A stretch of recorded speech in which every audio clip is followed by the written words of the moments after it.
Вы смотрите «Актуальное интервью», в студии Надежда Саханская. Здравствуйте. Национальный проект «Безопасные и качественные дороги» принят к реализации по инициативе президента страны Владимира Путина.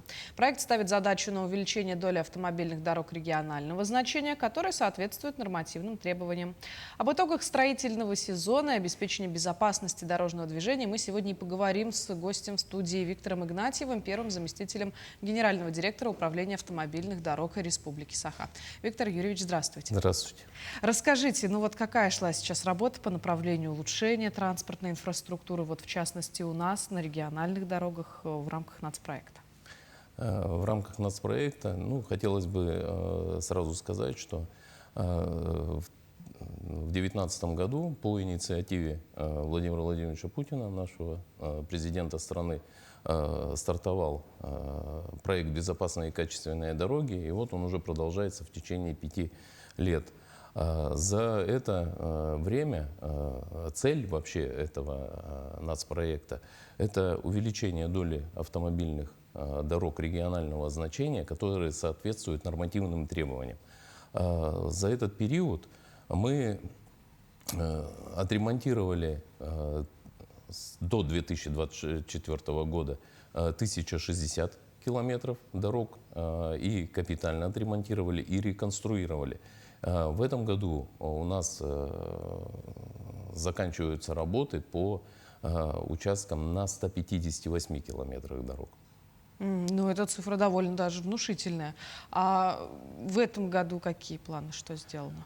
И кроме того, еще хотелось бы добавить, кроме дорог, мы еще занимаемся искусственными сооружениями. Это мостовые переходы. Мы ежегодно сдаем более чем по полкилометра погонных мостовых переходов. Что касается этого вообще за эти 5 лет, какие работы мы провели? Во-первых, это большие работы по искусственным сооружениям. Мост через реку Минкюле в Тампонском районе, потом в Усьмайском районе это Алахюнь, это два брата-близнеца, можно так их назвать, длиной по 326 метров, большие мосты. И в прошлом году один из тоже больших мостов, двухпутный, сделали в Ленском районе, мост через реку Нюя, который обеспечивает север у нас перевозки по дороге Мухтуя и Анабар. И, как я уже говорил, большое количество километров дорог мы сдаем и в капитальном типе покрытия, и в переходном типе. И, конечно, один из таких объектов это был до Усть-Хатына, 11-18 километр, четырехполоска, которая идет по дороге НАМ. Кстати, про реконструкцию автодороги НАМ. Там проведена очень капитальная работа, еще и с устройством наружного освещения. А в других населенных пунктах были ли аналогичные работы? Конечно, конечно. Еще хочу добавить по искусственным сооружениям, которые у нас были сделаны в этом году. Большое количество мостов вообще мы сделали за этот период. В этом году мы дали рабочее движение по мосту через реку Чаналыр в Мирнинском районе. Сдали мост через реку Альчан, это в Тампонском районе на дороге Яна. Он у нас был сдан с большим опережением в летний период. И, кроме того, сделали мост через реку Хатын-Юрях в Кобяйском районе. И в Сунтарском районе 2 деревянных моста было, которые были в аварийном состоянии. Мы их заменили тоже на трубы большого диаметра. По весне они были собраны, уложены, и поэтому весенний паводок уже их испытал. Это у нас Артох-Хариелах и Кучугуй-Хариелах. Кроме того, на этом участке дороги мы уже приступили к строительству нового моста через реку Улахан-Хариелах. Это тоже в Сунтарском районе. Ну, его только ждет испытание, да? Да. Зимой и потом весенним. Да, мы надеемся, что у нас на этом участке будет, ну, в 2025 году мы этот мост и с участком дороги, с подходом, мы его сдадим. Кроме того, в этом году мы заканчиваем участки реконструкции. Они фактически закончены уже, надо прямо сказать. Это автомобильная дорога нам 7-11 километр, который проходит через Марху, и участок дороги УМНАС 11-20. Это четырехполоски обе. Значит, по 11-20 у нас прошла уже рабочая комиссия по нему. Он готов уже фактически к эксплуатации. Объект, занимаемся документами сейчас. Ну и здесь вот, как вы уже говорили, да, большое количество у нас освещения. Это магистральная улица, магистральная улица, да, городского значения, титул у нее. Там большое количество и барьерного ограждения. И здесь вот только на этих двух объектах мы установили 911 стоек освещения, систем освещения. Ну, естественно, по безопасности дорожного движения там и барьерное ограждение, и знаки, и перильное ограждение, автобусные остановки, светофорные объекты, все это присутствует. Естественно, вообще у нас также идет большая работа по дороге Амга. Это по поручению нашего главы Александра Сергеевича Николаева. Мы должны в ближайшее время, в кратчайшее буквально, до населенного пункта Амга дорогу всю полностью заасфальтировать. Вот в этом году мы сделали 17,2 километра по дороге Амга. Это тоже делали и освещение на этих участках, естественно. Сделали участок 24-30 километр, 82-84 километр и 148, это все в рамках ремонта, 148-155.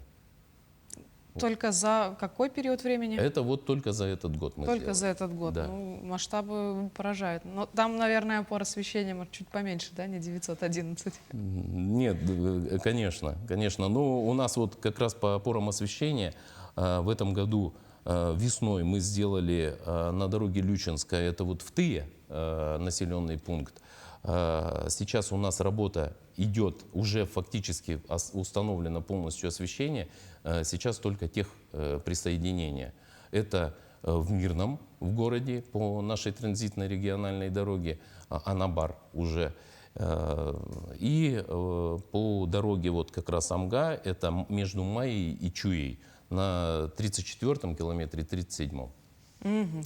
А вот если мы говорим об обеспечении безопасности дорожного движения, ведь все-таки в рамках нацпроекта «Безопасные и качественные дороги» все это ведется, какие меры принимаете? Ну, это тоже один из главных показателей. Значит, у нас вообще здесь в республике работает 151 передвижная и мобильная камеры фото-видеофиксации.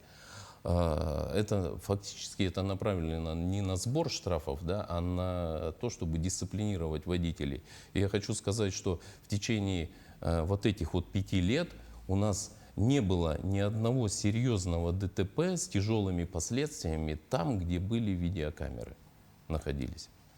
Естественно, кроме того, мы вообще эту работу постоянно ведем. Видеокамеры, конечно, выходят из строя на наших морозах, перепады и тому подобное, но постоянно, как минимум 90% камер, они в работе. Они установлены и на региональных дорогах, и на федеральных. Ну, получается, здесь ведется работа такая комплексного характера. И дорожное полотно укрепили, обновили, и провели какие-то меры по предотвращению аварийности на дорогах. Конечно. В том числе... Мы все объекты полностью ведем с инновационными технологиями. Это и стабилизация грунтов. Самое главное у нас в республике – это устойчивость земляного полотна. потому что грунты вечно мерзлые, у нас периодически, естественно, Они могут сезонное ходить. оттаивание. Да, да, они отходят, опять зимой замерзают, поэтому земляное полотно мы стабилизируем, стараемся, естественно, проводим геологические изыскания по дороге в рамках капитального ремонта, реконструкции и делаем серьезную работу как раз вот по устойчивости земляного полотна и по ее прочностным характеристикам. Ну и в завершении нашего разговора, что бы вы хотели пожелать, возможно, автолюбителям, которые передвигаются уже по обновленным дорогам? Ну, как я уже говорил, да, у нас в этом году мы сдаем 158 километров дорог, что нарастающим итогом это будет у нас уже 1218 километров. Кроме того, в этом году у нас заканчивается, к сожалению, да, проект «Национальные качественные дороги», но к радости у нас начинается новый проект, который называется «Инфраструктура для жизни». Здесь больше будет, конечно, городской агломерации. И, кроме того, региональные дороги тоже не пострадают в этом плане. Они также, мы их будем ремонтировать, и они будут в этом нацпроекте. Ну и, естественно, те же искусственные сооружения, также это будет показатель. Мы каждый год будем заниматься и вводить новые мосты. Ну и, кроме того, хочу сказать еще, что по указу главы Айсена Сергеевича Николаева, главы республики, к 2030 году мы должны привести наши дороги и в 4 раза повысить доступность наземную, да, транспортную с круглогодичным выходом на магистральную сеть дорог и железных дорог Российской Федерации. И Укравтодор без работы не останется, и те, кто передвигается по дорогам, тоже будут совершать это с большим удовольствием. Виктор Юрьевич, большое спасибо, что пришли к нам сегодня, поделились полезной информацией. Будем рады видеть вас еще в нашей студии. Спасибо. Вы смотрели «Актуальное интервью». До встречи в эфире.